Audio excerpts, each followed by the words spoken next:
SITREP World Briefing for July 31st, 2026. Spain moved to deploy troops to Ceuta after thousands of migrants crossed into the Spanish North African enclave from Morocco, many of them by swimming around border controls or breaching the frontier.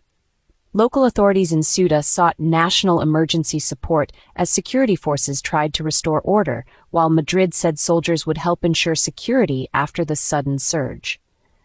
The crossing again turned Ceuta into a flashpoint on Europe's external border, where Spain's sovereign territory on the African coast gives migrants a rare, direct entry point into the European Union.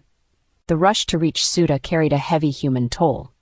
Multiple people drowned as migrants tried to swim to Spanish territory, with reports putting the death toll at least 18. The deployment highlighted how quickly pressure at Ceuta can become a bilateral issue for Spain and Morocco, because movement at the enclave's fences and shoreline depends heavily on Moroccan border enforcement as well as Spanish policing. The latest breach revived memories of earlier episodes when sudden mass crossings overwhelmed local capacity and forced Madrid to use additional state forces to regain control of the enclave's beaches, streets, and frontier posts.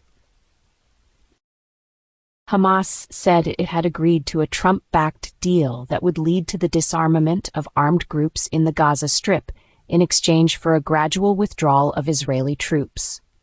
U.S. President Donald Trump announced what he described as the complete disarmament of all armed groups in Gaza, while Hamas officials confirmed their acceptance of a framework tied to Israeli pullbacks. By linking weapons surrender to troop withdrawal, the proposal addresses the issue that has repeatedly blocked previous ceasefire and post-war arrangements between Israel and Hamas. Israel had not yet publicly confirmed its position, leaving the proposal politically significant but operationally uncertain. The plan matters because Hamas's armed status has been an important obstacle to a durable end to the Gaza war, and any credible mechanism for dismantling that capability would alter both Israel's security calculations and the debate over governance in Gaza after the fighting. If implemented, the arrangement would move beyond temporary pauses or hostage-linked bargains toward a broader end state, in which Israeli forces withdraw in stages and Hamas ceases to function as an armed movement inside the territory. Russia launched a large overnight missile and drone barrage across Ukraine, killing civilians in several areas and striking near Kryvyi Rih in central Ukraine. Ukraine's Air Force said it intercepted 55 missiles and 265 drones. President Volodymyr Zelensky said at least 5 members of the same family were killed in one strike. The barrage illustrated Moscow's continued use of mixed attacks designed to stretch Ukrainian air defenses. Near Kryvyi Rih, a village was hit in an attack that killed 6 people, including a 6-year-old girl and 2 boys aged 11 and 17. Across Ukraine, the overnight strikes killed at least 10 civilians, including children. One expert cited in the coverage said Ukraine's missile interception rate had fallen to about 70%, down from roughly 90% in March. The Bank of England kept its main interest rate unchanged in the United Kingdom on July 30th, while warning that a wider war involving Iran could push up energy prices and force policymakers to consider raising borrowing costs again. The central bank also said it now expected the UK economy to grow faster this year than it had previously forecast. The Monetary Policy Committee is trying to balance stronger domestic activity against the possibility that an external shock, especially through oil and gas markets, could reignite inflation after a prolonged period of tight monetary policy. The Bank of England's rate decision matters directly for millions of households because the benchmark influences mortgage, loan, and savings rates across the UK financial system. Higher for longer rates typically feed through most quickly to borrowers coming off fixed-rate mortgage deals, while any future rise would also affect business credit and consumer borrowing. The bank's warning on Iran signals that geopolitical disruption in the Middle East could still alter the path of UK interest rates, even if domestic inflation pressures moderate. Households, banks, and employers are being told to plan for borrowing costs that may stay elevated rather than move decisively lower. The decision leaves a delicate economic backdrop in place as the government tries to support growth without fueling another inflation surge. The Bank of England has spent years using high rates to cool price pressures, and its latest message suggested that policy is still constrained by risks beyond Britain's borders, including the chance that conflict could disrupt trade routes, lift fuel costs, and feed through to transport and food prices.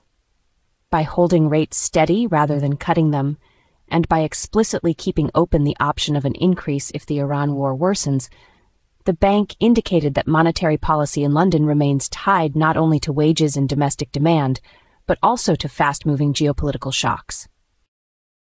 French authorities said a massive wildfire west of Bordeaux in southwestern France was no longer advancing, allowing more than half of evacuated residents to return home after thousands had been forced out. Firefighters remained deployed in large numbers around the blaze zone, where hot, dry conditions had driven a fast-moving fire through forested land.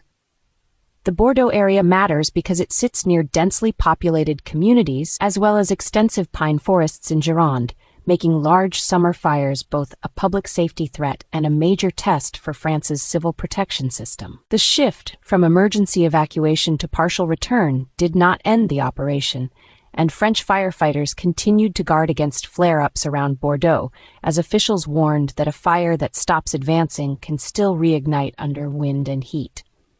The latest development marked a significant turn after southwestern France had faced one of the most serious wildfire episodes of the summer, part of a broader pattern of severe blazes across southern Europe that has also strained response systems in Spain and elsewhere.